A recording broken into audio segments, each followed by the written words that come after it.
नमस्कार, प्रेमिलास रेसिपीमध्ये तुमचं सर्वांचं स्वागत।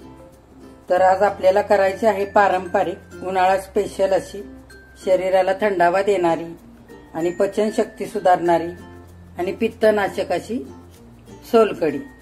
तर चला साहित्य काय काय घेतलंय ते बघूया। साहित्य बघूया। हा आपण असा नारळ खरवडून घेतलाय। हा एक नारळ आणि अर्धा असा 1.5 नारळ आहे। हे आपण कोकम आगळ घेतलेलं आहे। असं आपण अंदाजे वापरणार आहे आता। आणि हे असं मार्केटमध्ये कोकम आगळ मिळतं, तर ते व्यवस्थित बघून घ्यायचं। कोकम सरबत वेगळा असतो आणि आगळ वेगळा असतं। ह्या लसूण पाकळ्या आपण घेतल्यात 5-6। ह्याच्यामध्ये आपण कमी तिखट मिरची घेतली थोडीशी, आल्याचा एक तुकडा घेतलाय आणि हे असं बीटचा एक तुकडा घेतलाय रंगासाठी। मीठ घेतलंय चवीनुसार, कोथिंबीर चिरून घेतली आणि आपल्याला फोडणीचं सुद्धा आपल्याला सोलकढी करायची आहे। त्याच्यासाठी हे जिरे मोहरी घेतले मी। इथे थोडेसे धने असे बारीक क्रश करून घेतले। थोडासा गुळ घेतलाय मी, गुळ पावडर घेतले। गुळ घेतला तरी चालेल, थोडासा तुकडा। इकडे कढीपत्ता आणि इथे मिरची, आलं, लसूण आणि थोडासा पुदिना ह्याचं वाटण आपण घेतलेलं आहे। ते आपल्याला फोडणीसाठी लागणार आहे।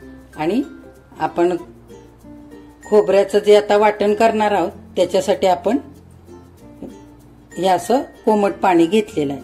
म्हणजे काय होईल, खोबऱ्याचं छान दूध निघेल, त्याच्यासाठी आपण तसं पाणी वापरायचं। तर चला आता आपण बघूया कसं करायचंय ते। आपण आता मिक्सरच्या भांड्यामध्ये हे खोबरं काढून घेऊया। मावेल तितकं घेऊया आता।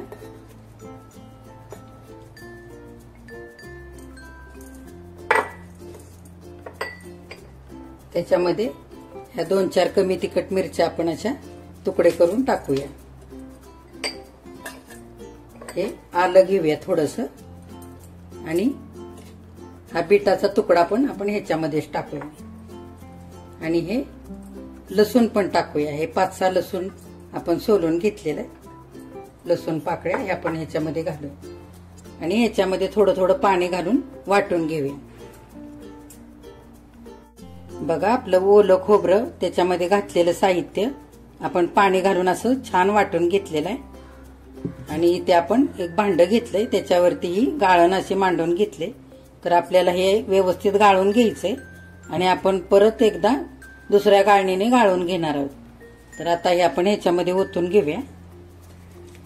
आपल्याला हे साधारण 2 ते 3 वेळा फिरवून घ्यायचंय। असं व्यवस्थित दाबून घेऊया, म्हणजे ह्याचं दूध व्यवस्थित खाली त्या भांड्यामध्ये निघेल।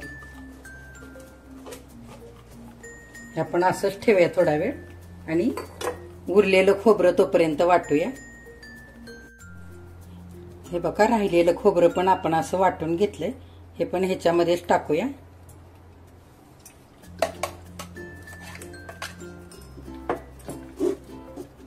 आणि हे व्यवस्थित आपल्याला गाळून घ्यायचंय।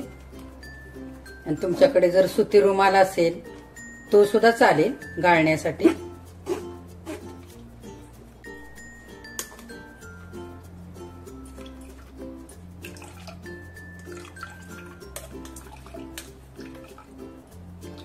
आता हे राहिलेलं आपण आणखी एकदा वाटून घेऊया।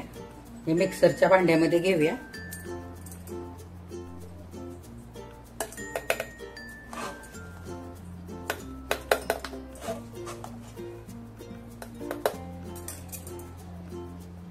बघा, पहिल्या वाटणामध्ये असं नारळाचं दूध तयार झालेलं आहे आपलं।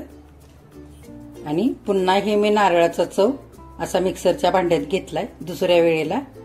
आता पाणी घालून आपण पुन्हा एकदा फिरवून घेऊया। बघा, दुसऱ्यांदा पण आपलं हे खोबरं वाटून झालेलं आहे। आपण ह्या चाळणीमध्ये काढून घेऊया सगळं।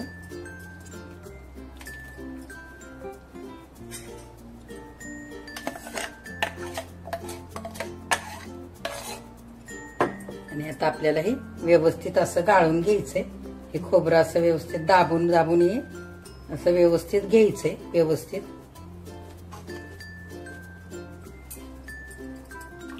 आता आपण हे व्यवस्थित गाळून घेतलंय आणि आता आणखी एकदा तिसऱ्यांदा आपण मिक्सरच्या भांड्यामध्ये घेऊन थोडंसं पाणी घालून वाटून घेऊया.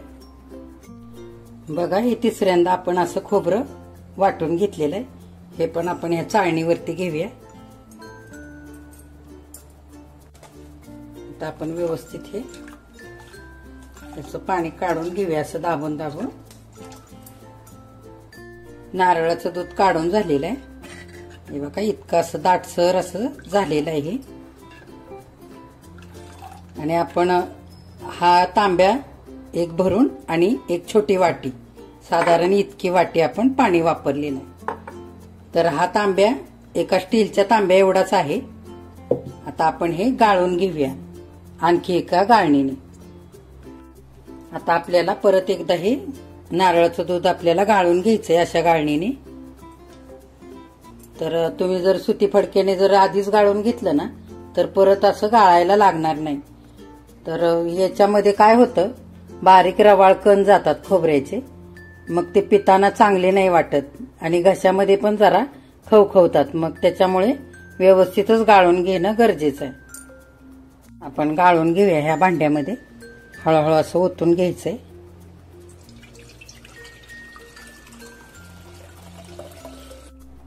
आपण आता हे 1.5 नारळापासून इतकं दूध काढून घेतलेलं आहे. आता आपण ह्या भांड्यामध्ये ह्याला ओतूया आणि थोडंसं शिल्लक ठेवूया ह्या भांड्यामध्ये. आपल्याला फोडणीची पण सोलकढी करायची आहे ना. तर आता काय काय करायचे ते बघूया. आपण आता हे कोकम आगळ टाकून घेऊयात. आपण 4 चमचे टाकूया आणि हे थोडंसं पिऊन बघायचं, म्हणजे आपल्याला कळतं किती आंबट झालंय. त्यानुसारच हे टाकून घ्यायचं आहे कोकम आगळ. जर तुमच्याकडे असा कोकम आगळ जर नसेल ना तर तुम्ही जर कोकम पाण्यामध्ये 1 तासभर भिजत ठेवायचा आणि छान कुस्करून घ्यायचा आणि त्याचं कोळ काढायचा चिंचेच्या कोळासारखा आणि तो वापरायचा तरी सुद्धा चालेल. आता आपण मीठ टाकूया चवीनुसार. आपल्याला आगळ थोडासा कमी पडतोय ह्याच्यामध्ये, आणखी टाकून घेऊया. आणखी 1 चमचा टाकू म्हणजे छान असा आंबटसर असं तयार होईल व्यवस्थित हे सोलकढी. हे बघा, असं हलवून घ्यायचं आणि मीठ टाकू चवीनुसार. तुमच्या अंदाजाने तुम्ही कमी जास्त कोळ टाकू शकता किंवा आगळ. आपल्याला कसं आंबट हवंय, कसं पाहिजे तसं आपण करू शकतो. छान हलवून घ्यायचंय आणि थोडीशी कोथिंबीर पण घालायची. जर तुम्हाला कोथिंबीर नसेल घालायची तर नाही टाकली तरी पण चालते. आता ही पिण्यासाठी सोलकढी आपली तयार झालेली आहे आणि आपण फोडणीची पण सोलकढी आता करून घेऊया. बघा, ही तयार झाली आपली सोलकढी. आता मातीचं भांड आपण आता गॅसवरती ठेवून घेतलंय.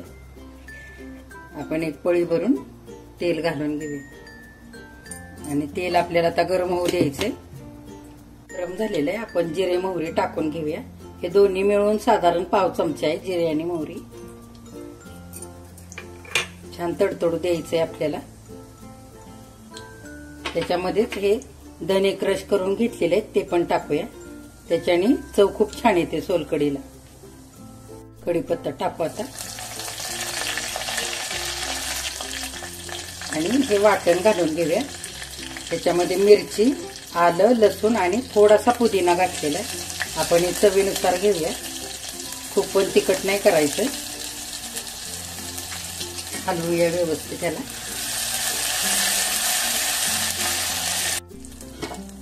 आपण आता हे नारळाचं दूध काढून घेतलेलं हे ओतून घेऊया. आपण हे थोडंसं ठेवलेलं ना बाजूला.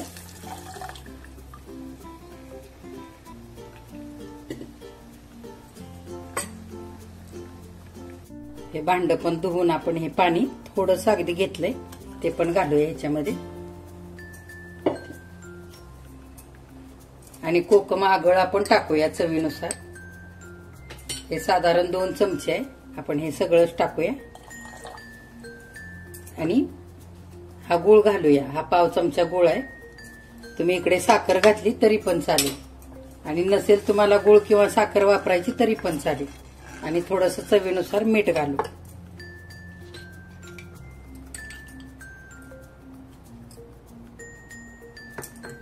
आणि थोडीशी कोथिंबीर टाकू. आपल्याला हे खूप उकळू द्यायचं नाहीये. एक नुसती वाफ आली की गॅस बंद करायचा.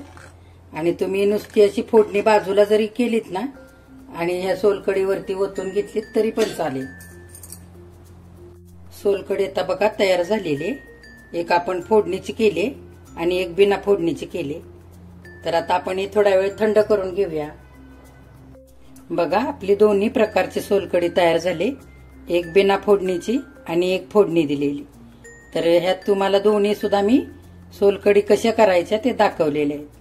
तर आता तुम्ही पण अशीच सोलकढी तयार करायची आणि माझ्या चॅनेलला लाईक, शेअर आणि सबस्क्राईब करायचं आहे.